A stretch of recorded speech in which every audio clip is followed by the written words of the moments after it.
Hello, people! Sou a professora Bárbara, enfermeira. Fui residente de Centro Cirúrgico de Saúde Mental na SESDF, mas disso aí vocês já sabem. O que a gente veio conversar é que eu quero estar nesse processo de estudos e de preparação para os programas de residência de todo o Brasil com você.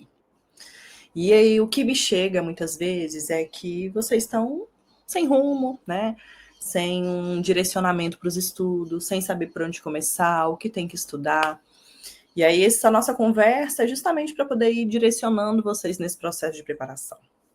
Estudar para uma prova direcionada, que muitas vezes cai SUS, como conhecimentos gerais, e enfermagem, como conhecimentos específicos, é um leque gigante de informações que a gente tem que estar preparado para poder saber responder aquela questão de forma correta ou minimizar, né, as duas que eu tenho aqui dúvida em relação ao raciocínio clínico e crítico sobre aquela resposta. Então, o que é que eu quero que vocês pensem comigo sobre como produzir, como fazer isso melhor? Organizando os estudos. Quando eu fui, né, passar de uma residência para outra, eu precisei estudar também, porque eu passei 2 anos na residência de centro cirúrgico estudando único e exclusivamente para isso. E aí a minha técnica de estudo, naquela época, né, foi pegar as últimas provas da residência da SESDF e sentar para refazê-las. Era CESP, né, Sebrasp na época, depois a gente teve transição para o IADES. E aí essa transição também foi difícil, porque são características de prova muito diferentes. Então, uma coisa que é muito relevante também a gente se preparar e se organizar é saber o que a banca cobra. Então, uma coisa que a gente tem, assim, certeza, né, que a ADES é uma banca com pegadinha. Ela coloca um não no final, um talvez. O que Sebrasp faz? Sebrasp escreve todo aquele termo correto e lá no final muda uma palavra relevante. O que a FGV faz? Pega ao pé da letra a informação. Então, ele vai colocar o conceito certinho, e se ele tirou exatamente o Ctrl+C, Ctrl+V do conceito, é a cara da FGV. Então, conhecendo sobre as bancas, dessa forma eu também consigo auxiliar no seu processo de preparação para a residência. E a residência é um divisor de águas na nossa caminhada profissional, né? Eu já fiz, né, 2 residências, então eu tenho quase 11 mil horas aí de especialização, e como foi relevante no meu processo de desenvolvimento cognitivo, profissional, saber, né, como me portar como enfermeira naquele momento. Muitas vezes a gente pensa que está nessa transição aí, né, nesse limbo de eu sou enfermeira, mas eu estou me tornando especialista. Mas você é enfermeiro, você tem o seu corém, né, você tem como se respaldar e se proteger em um processo de formação continuada no campo de prática, no campo assistencial. Então, eu sempre vou levantar a bandeira com vocês de vamos estudar para residência, porque ela é um divisor de águas e é um diferencial para a sua caminhada profissional.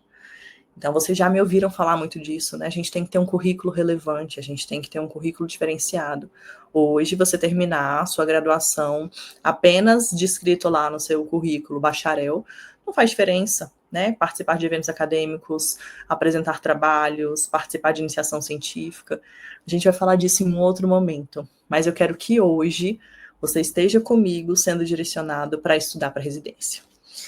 E para isso, né, nossa versão 2026 do cronograma de estudos. Em 2025 a gente teve muita atualização. Novas diretrizes de hipertensão e diabetes, atualizações de OVACI, de parada cardiorrespiratória, novidades em relação ao tratamento das ISTs, atualização de doenças de notificação compulsória, semanal, mensal, quais são essas doenças de notificação compulsória em saúde do trabalhador, que isso também é muita novidade, muito importante. Outros marcos relevantes quando a gente fala sobre processos de enfermagem, quais são as etapas e as novas nomenclaturas. E aí, para tudo isso, atualizando, né, deixando tudo bem fresquinho, eu trouxe um novo cronograma para que a gente consiga estudar cada vez melhor. Então, direcionando esse processo de estudo, que é uma queixa que muitas vezes os estudantes, né, os enfermeiros também trazem, eu fui baseando muito isso na minha rotina de estudos, em como fazer, em como estudar, quais são as minhas dificuldades. Eu sei muito do que eu sei, mas tem várias outras áreas do conhecimento que são minhas fragilidades, então eu estou usando o cronograma também para poder reforçar esse conteúdo. E aqui eu trouxe um cronograma fresquinho de estudos para vocês. No cronograma eu coloquei aqui as informações, né, como guiar nesse processo de estudos, quais são as residências que vão ter a minha dedicação. Então, às vezes a gente tem 2, 3 programas relevantes que a gente tem interesse.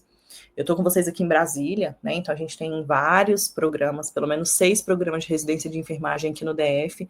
Então, Enare vai ser importante, Fiocruz e Secretaria de Saúde. Aí você vai colocar aqui quais são as bancas.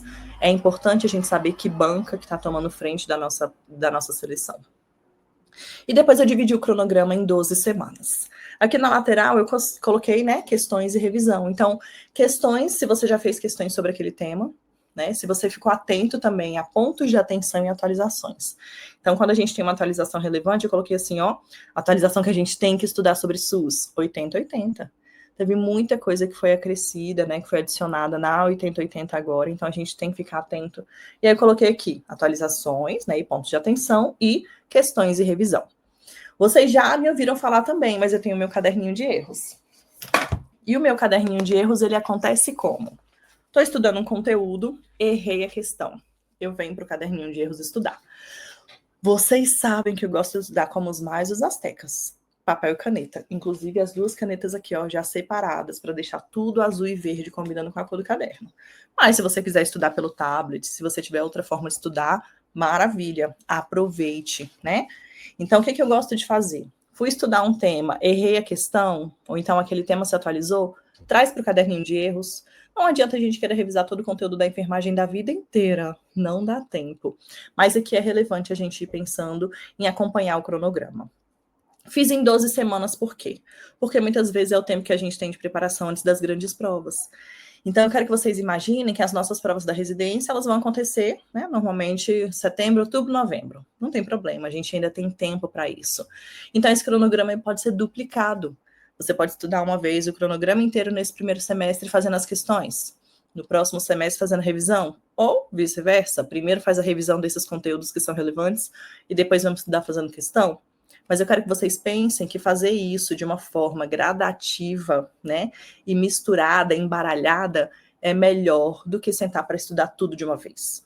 Então, vejam as suas técnicas, né? Vejam se é melhor assistir videoaula, se é melhor presencial, se é melhor com um grupo todo, se é melhor fazendo mapa mental, se flashcards, que também são ferramentas importantes. Mas o cronograma ele está aqui para poder te orientar em o que é necessário estudar para as específicas de enfermagem. E aí eu trouxe 12 semanas de conteúdo, né, com as principais atualizações. Saúde do idoso, a gente tem novas atualizações. Planejamento familiar e reprodutivo. Então, tudo isso está aqui fresquinho. E no fim do nosso cronograma, eu descrevo aqui para vocês, ó, pontos fortes, pontos que merecem atenção. Então, muitas vezes eu falo assim, gente, uma coisa que eu sei, mas eu sei forçado, parada cardiorrespiratória. Eu sei fazer, mas sei forçado. Então, eu preciso ficar revisando esse conteúdo. Atualizações e questões com erros. Então, aqui eu também trouxe esse espaço para que você preencha e vai revisando e vai trazendo isso à tona e vai buscando quais são essas informações mais relevantes. O que a gente precisa estudar? E aí, muitas vezes, a gente pensa nisso, né? Eu vou estudar esse conteúdo aqui de saúde da mulher, que eu gosto. Claro que a gente estuda mais fácil um conteúdo que a gente gosta. Então, eu quero que você também foque em estudar aquilo que você não gosta. Justamente por isso, porque esse conteúdo que a gente tem mais facilidade e afinidade, ele entra mais fácil, né? É mais fluido estudar esse conteúdo. Mas aquele conteúdo que a gente não gosta, ou que a gente tem mais dificuldade, ele vai demonstrar um obstáculo maior de estudar. Não é para memorizar esse negócio, né? Não é para memorizar esse conteúdo, é para que você entenda como está acontecendo, como você está usando esse conteúdo até para sua realidade, para sua rotina, o que você viu isso na teoria e às vezes comparando isso com a prática. Então, tudo isso vai ser relevante para a sua preparação. Eu acho que um direcionamento inicial que a gente tem de cronograma vale muito a pena pensar nisso. E depois, no meio desse caminho, você vai descobrindo quais são as melhores ferramentas de estudo. Hoje, eu posso até assistir uma videoaula, mas eu tenho que assistir uma videoaula em 1,5, em 2, anotando coisas importantes. Estou fazendo alguns cursos, né? Estou me capacitando, melhorando o meu currículo. E aí eu trago os conteúdos para cá também para poder estudar. Então, eu quero que vocês vejam um caderninho de erros como isso, como uma referência de estudo, de revisão e de conteúdo que sempre vai estar disponível ali para a gente voltar nesse assunto. O cronograma está aí para ser esse passo a passo com vocês, para ser esse processo. E eu estou aqui nas redes sociais, né? Muitos de vocês já têm acesso aí ao Instagram, me mandam um direct, me mandam uma mensagem. Muitos de vocês têm acesso, né, presencial comigo na faculdade, em outros lugares que a gente se encontra nos cursinhos. Então, estou à disposição e espero que isso aqui seja uma ferramenta boa para que você alcance o seu objetivo de entrar na residência. Esse ano dos meus, assim, debaixo da minha asa, né, da minha mentoria, fazendo meu acompanhamento, mais de 10 aprovações. Então, mais de 10 aprovações nesse meu trabalhinho de formiguinha aqui, né? Então, eu já fiquei muito feliz.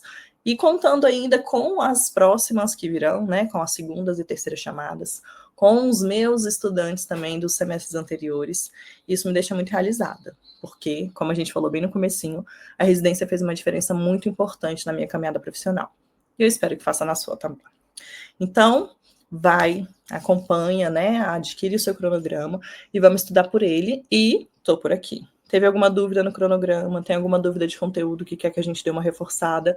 Manda mensagem e a gente vai conversando junto sobre como facilitar o processo dos seus estudos. Beijo de luz e até a próxima.